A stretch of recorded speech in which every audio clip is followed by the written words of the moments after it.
Are you the person everyone calls? The one who texts back, "Are you okay?" at 2 in the morning and means it. The one whose phone rings and you already know it's a crisis, not a celebration. Are you the anchor, the rock, the one who always has it together? The friend who gives the advice, who listens for hours, who holds the space for all the chaos and all the pain and all the doubt of the people you love. You are the lighthouse. You are the dependable one. You are, in every sense of the word, the strong friend. It's a role you've played so long, it doesn't even feel like a role anymore. It just feels like you, and you're good at it. You're proud of it. There's a quiet satisfaction in being the person others can rely on. To be needed feels like being loved, or so it seems. But if this is you, take a deep breath and answer this just for yourself. When you feel like you're drowning, who do you call? This is the part no one talks about. It starts small, so small you barely notice.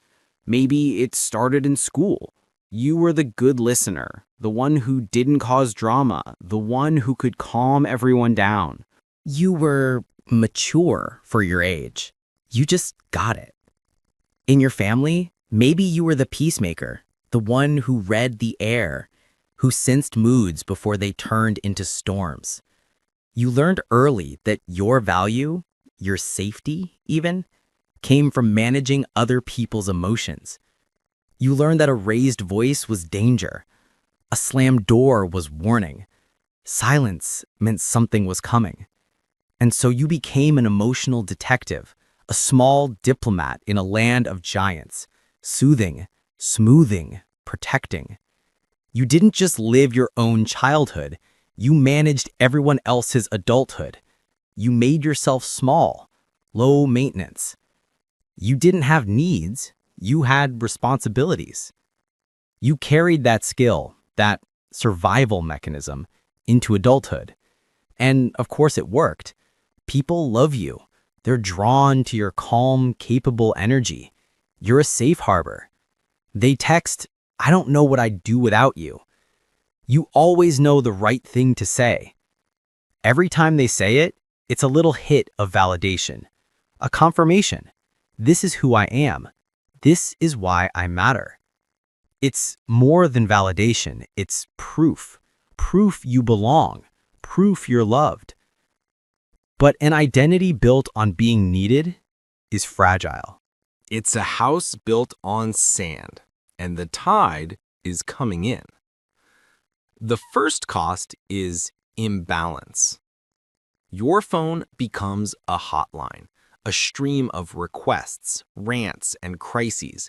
You're a problem solver, therapist, cheerleader, all for free. It's the friend who treats you like a business consultant because you just get that stuff. The family member who calls every Sunday with the same problem, one they'll never fix. You've sat in your car late for your own plans, listening to someone cry about the same heartbreak for the 7th time. You validate, you encourage, you repeat advice they won't take. You're exhausted after work, your phone buzzes again. You want to ignore it, but guilt whispers, "What if they need me?" So you pick up. You put on your friend voice, you listen, you help them breathe again. They hang up lighter. You hang up heavier because you just gave away the last bit of your own energy. And this isn't just emotional, it's physical. Your shoulders are tight, your sleep is broken, your mind won't stop replaying their problems long after the call ends. This is the one-way street of emotional labor. You give and give and give, and you've taught the world that you don't need anything in return. You've become so good at saving others that no one asks if you are drowning too. Then comes the second cost, the isolation. How can you feel lonely when your phone never stops buzzing? It's the most profound loneliness of all, the loneliness of the pedestal. When you are the strong friend, people stop seeing you. They see the idea of you, the function you serve in their life. They see the anchor, not the erosion. The lighthouse, not the storm. The rock, not the cracks. You're not allowed to be messy, not allowed to fall apart, not allowed to be human. And when you try, when you finally break, when the day is too heavy and you text, "Hey, are you free? I'm having a hard time." Maybe hours later you get, "Oh no, just seeing this. Everything okay?" But the moment has passed. The need has retreated. So you text back, "No worries, all good now, just a wobble." Or maybe they do answer, and when you open up, you feel them freeze. Their breathing shifts. They panic. Their rock is crumbling. Then comes the pivot, the desperate attempt to fix you. "It's not that bad. Look at all you have to be grateful for. You're the strongest person I know. You'll figure it out." They're not protecting you. They're protecting their idea of you. They can't bear to see their safety net fray, so they patch it up with platitudes and change the subject. You always figure it out. And with that, the door closes. You learn the lesson. My problems make people uncomfortable. My needs are a burden. My vulnerability is too much. So you retreat. You learn to journal, to meditate, to walk alone. You learn to process your pain quietly. You become your own and only strong friend. And it's lonely. Terribly lonely. The backpack is heavy now. Every late night call, every "can I vent?" a stone you've picked up and carried. You did it out of love, out of kindness, out of habit. But you've been walking for years with everyone else's stones in your pack, and you are so tired. Your shoulders ache, your knees buckle. And then comes the third cost, the collapse. Because the strong friend doesn't just bend, they shatter.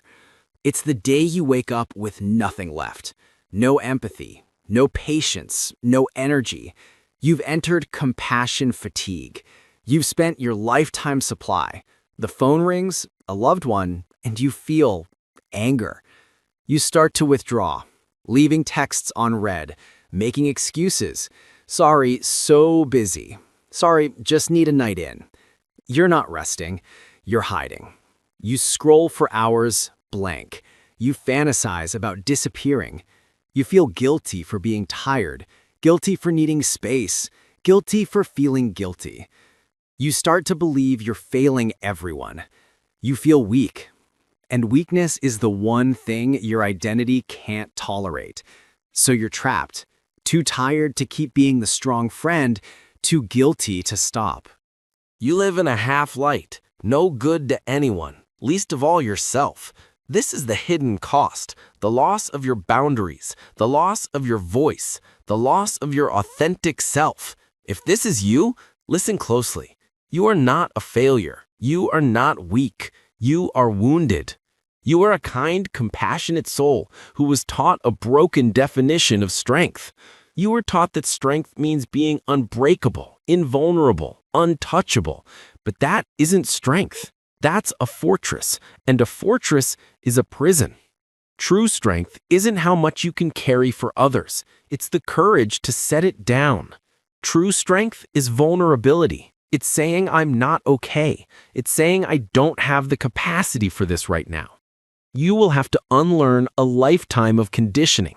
You will have to give yourself the same compassion you give everyone else. That means protecting your peace, honoring your energy, showing up for your own pain. It means practicing a few sentences that will feel like glass in your mouth, but they are survival. I can hear you're in pain, but I don't have the emotional energy to hold this right now. I love you, but I can't be your therapist. I can only be your friend. I can listen for 10 minutes, but then I have to go. This is your permission slip. You are allowed to have boundaries. You are allowed to say no without apology or explanation. You are allowed to have needs. You are allowed to rest.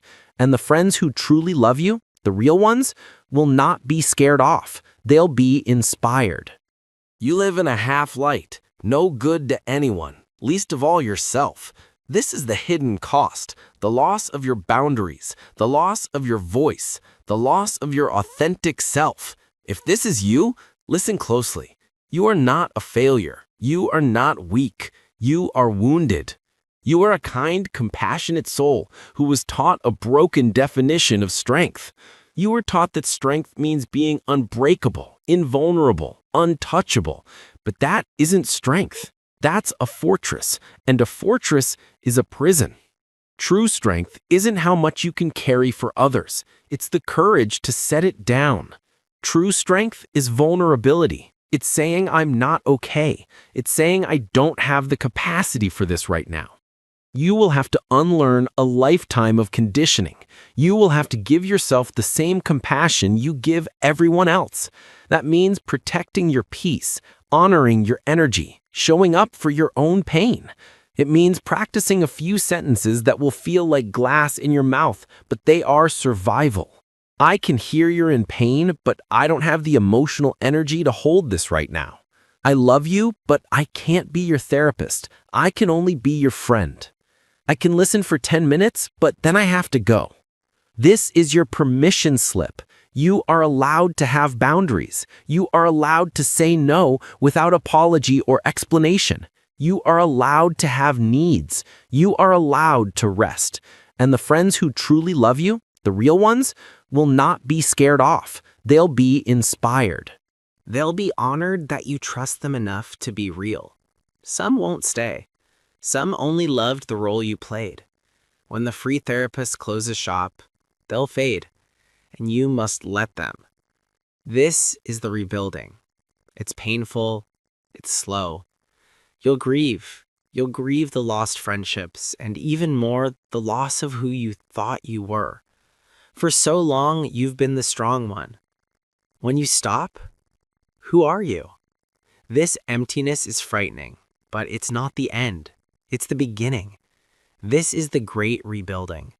In the quiet, you will find yourself again. The you that isn't a role or a title, just a person. You'll trade the heavy, lonely burden of being the strong friend for the light, connected, human joy of being a real friend. You are not a rehab center. You are not a crisis hotline.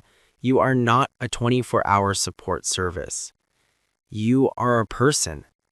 You are not just the anchor, you are the ocean. Your worth is not in your usefulness, not in your capacity, not in what you can give. Your worth is inherent. It is in your breath, in your being. And it is non-negotiable. Thank you for being here.